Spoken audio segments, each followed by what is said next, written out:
APU.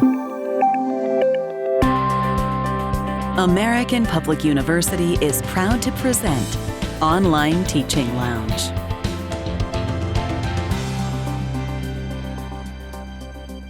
This is episode number 29, How to Make the Most of an Online Conference. This podcast is for educators, academics, and parents who know that online teaching can be challenging, but it can also be rewarding, engaging, and fun.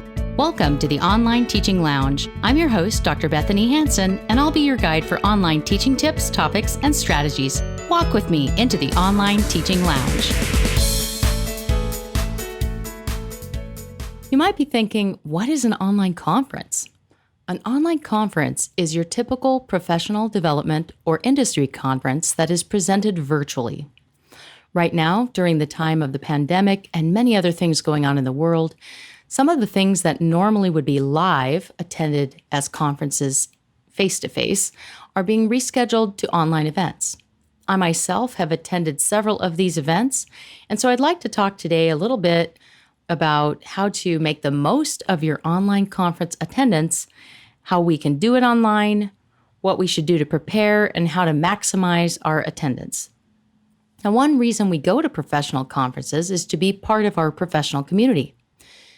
There are so many professional community conferences I have attended in the past.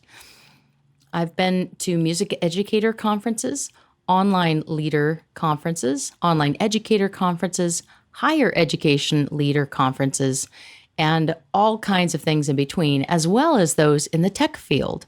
Because I teach primarily online and work online for a long time, I have been very interested in various modalities, various platforms, and sometimes I'll go to Adobe conferences or other things like that. So there are a wide variety of conferences that you might consider attending as an online educator in your field, in online education itself, or in industries. When you attend an online conference, this might seem like an awkward experience compared to your face-to-face events. At a face-to-face event, you're going to meet people. You're going to get to know someone in the hallway, maybe have a brief conversation. You might exchange a business card and follow up for future conversations. You attend a presentation and you see that person face-to-face, they might make a real impression on you, and you might have a side conversation after they're done presenting. Or maybe you're the presenter, and you see the people that you're presenting to live in that room or auditorium, and you make real connections there as well. There are, of course, those networking opportunities, and the big speaker, some kind of keynote, things like that really strike us, and they come with us afterwards and stay part of our memory.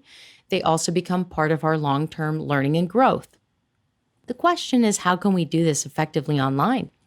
Well, first, I'd like to suggest looking around and seeing what is available online as a virtual conference. If you were to conduct a brief Eventbrite search, you would see there are a lot of virtual conferences already listed there that are in a variety of industries. For example, there's a Data Science Go Virtual, there's a Tech Summit, there's a AI and the Future of Work conference. There are things like Courageous Conversations About Race, School Anti-Racist Strategy. There's the 2020 Virtual One Health Conference, API World 2020, TEDx Mile High, and so forth. So there are a lot of different kinds of conferences you'll find on Eventbrite, and you might also find a listing of virtual events or virtual conferences in your professional areas.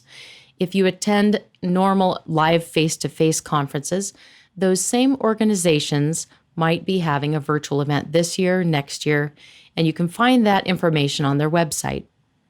When you find out about a virtual event, some of these are free, some of these have a registration fee. Either way, you'll want to register for the event. Once you register for the event, you will receive some kind of confirmation email. Just like with a live event, you'll want to take that confirmation email and save it, print it, or do something to note it so that you don't lose it. Not all of these events are going to send you reminders or calendar invitations. You might have to take the time to schedule it manually on your own calendar and also save the access information. So the first step would be to find the conference, register, and then save the registration details. Once you've done that, you'll find that most online conferences have a similar variety of things that you'd find in live face-to-face conferences. For example, some of these are orchestrated on a complex platform that includes places for keynote presentations where there's a video frame, maybe there are captions, maybe there's text or somewhere to interact with other participants or even with the presenter. There might be education sessions. Education sessions are the type of session where you might have 30 to 60 minutes or maybe even longer, where a subject is presented in your area or some topic where it's more lecture style. And there's a presentation and then an opportunity for Q&A afterwards.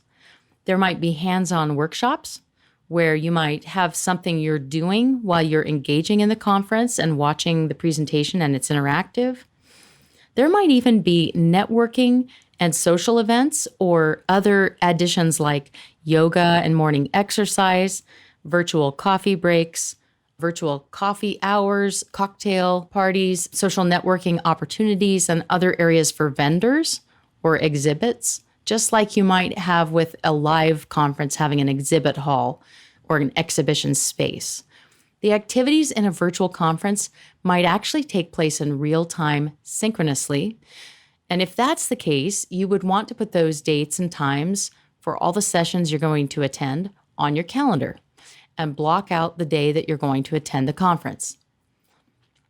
Alternatively, a conference might have on-demand sessions. These would be asynchronous, and that means that you can watch them at any time. So you can look them up during your free time, after work, or block out the day and attend them all at once. Or you might find that a conference has some combination of those two options, real-time and on-demand sessions. Either way, you're going to find a rich opportunity to learn and grow, be part of your professional community, network with others, and get a broader vision of what's happening in your field and where you'd like to go with it in the future. Once you've registered and you've looked over the information about your professional conference, you will find that some tips could serve you well when you attend this virtual conference.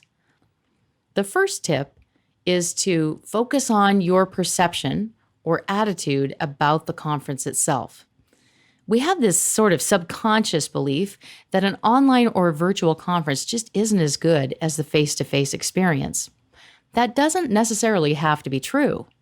In fact, in some ways, that conference might be even more effective as you sit without the distractions of the environment and simply tune in to the content itself. So an online session can be done very well.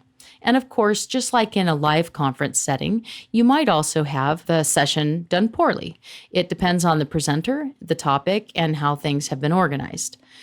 However, if you really approach this with your best attitude of getting something out of it, it's going to just heighten that experience for you and make it a more positive one.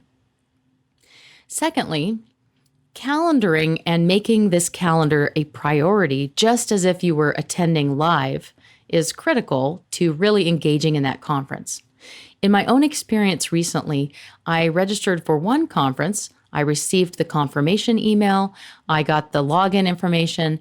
I did log in and watch one session at that conference. It was a free conference. I wasn't really highly motivated to engage any further. And I missed all the rest of the sessions. And I tried to do work when I should have been at the conference, and I really just missed out. So limiting distractions starts by putting those sessions on your calendar and blocking out your calendar so that your time doesn't become scheduled to do other things. Then when you cut your distractions out, you might even close your email, you might turn off the notifications on your cell phone, and just really act like you're just attending a conference, really focusing on the conference experience itself. When you do that for yourself, you're going to get a lot more out of the experience. If there's an option to buy partial or full access to the conference, I highly recommend buying the full access, even though it is virtual, because you're going to get a lot of background material, additional information, and all that good stuff that's going to make it a better experience for you. If you need help turning off your distractions when you're connected to the conference itself, you might consider putting up a do not disturb if you have something like Skype Business that tells whether you're online, or if you're in Slack. You can use Focus Assist on your computer. This will stop the notifications that pop up on your screen. You can use an out of office responder for your email. You can also turn on Do Not Disturb on a cell phone. And then when you're in the conference itself, there should be at least some way to interact. If it's like some of the online conferences I've investigated recently, there might be a platform where chat can happen.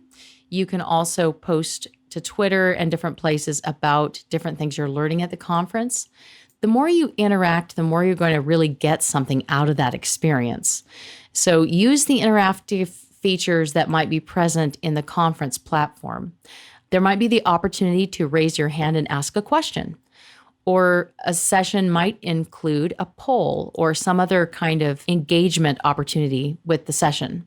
The more you actually participate in those things, the more you're going to get out of it, and you're going to be thinking about whatever is being presented. Especially if this is a topic of interest to you, engaging is worthwhile and it cements your learning. It goes with that idea that neurons that fire together wire together. As you're thinking about the concepts that are being presented or shared, if you're engaging and interacting at the same time, it's going to help you form better connections in the brain and remember the experience. Another thing I would recommend for a virtual conference is to take notes and review them and reflect afterwards. Not sure how you are at conferences normally, but my conference attention span is somewhat limited. When I attend a few sessions that are of interest to me, I find that I need to slow down, take some breaks, and review my notes and sort of summarize what I got out of that. If I don't do that, I end up with information overload. Too much information, too many details, and it starts to all blur together and become lost. At the end of each day at a virtual conference, just like you might at a live conference, take a break, review your notes, think about what you gained that day, what insights you might have, and how you might use that information. Any kind of thought and reflection you put into what your experience has been is going to really take it that much further for you in attending this virtual conference. Another idea is to network at the virtual conference. Now, a lot of people like to go to these conferences to meet people, to make new professional connections, and also get to know people that are in the field that they're studying. You can network in whatever kind of social media chatter might be going on at the conference. For example, if there are certain conference hashtags happening on Twitter and you want to post and engage, you can see what others are posting and also get more takeaways that you might have missed.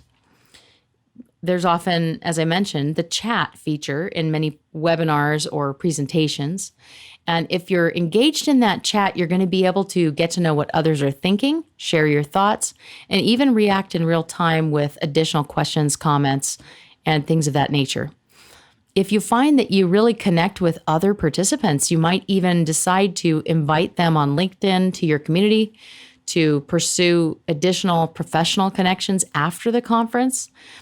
I've met a few people in various online education chat areas where we're at a webinar together and we're all talking about the same thing. Or maybe I'm at a coaching conference and we're meeting each other and we want to follow up on some ideas we shared. That has really surprised me personally, and I hope it would be a pleasant addition to your virtual conference experience. Engage in the networking opportunities and grow your network. Another thing that you can do at a virtual conference is you can also watch the replays of different sessions that you missed. Most of these events actually record their sessions and they'll share that recorded material. But it's best to schedule time on your calendar when you plan to watch those recordings so that you don't just set it aside and never get back to it. And then get back to it in a pretty decent time frame. If you attended that conference this week and you wait 5 months to watch the replay, it's often out of sight, out of mind, and we've forgotten completely about it. So if you put it on your calendar next week or the week after and follow up on any sessions you still wanted to watch, this is going to help you keep all that learning sort of together and understand your takeaways better and also apply it in whatever area that you'd like. Lastly, some of these virtual conferences have interesting additional things like concert nights or virtual trivia, a game night, or virtual happy hour. It might be in Zoom, Google Meet, or some kind of breakout room. It's an interesting opportunity to engage in those additional things you might be part of at a real conference. And so I highly recommend finding out what those additional things are to help you feel like you're really at an event and engage with other people and feel the impact on your professional growth and your social abilities as well. Many people recommend that while you're attending a virtual conference, that you dress as if you were attending that conference live. When you put on your professional attire, it can add to your focus and give you a better sense that you are doing something significant. And it will also help when you're on Zoom if you should end up in a chat with other people and be on video so that you feel confident and look professional too. Overall, the online virtual conference option is a new trend this year, and I'm personally very happy to see it because there are few events we can attend during the pandemic.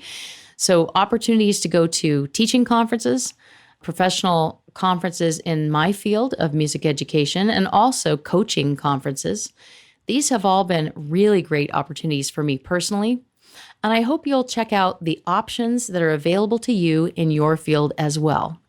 Again, these are great chances to be part of your professional community, to disconnect from the daily routine that you have, to network with others, and have a bigger vision of what's going on in your field, as well as learning and growing. It's what keeps the passion alive and helps us to stay interested in our day-to-day work. All the best to you in your online teaching this week and your exploration of virtual conferences. This is Dr. Bethanie Hansen, your host for the Online Teaching Lounge podcast. To share comments and requests for future episodes, please visit BethanyHansen.com/request. Best wishes this coming week in your online teaching journey. For more information about our university, visit us at study@apu.com. APU, American Public University.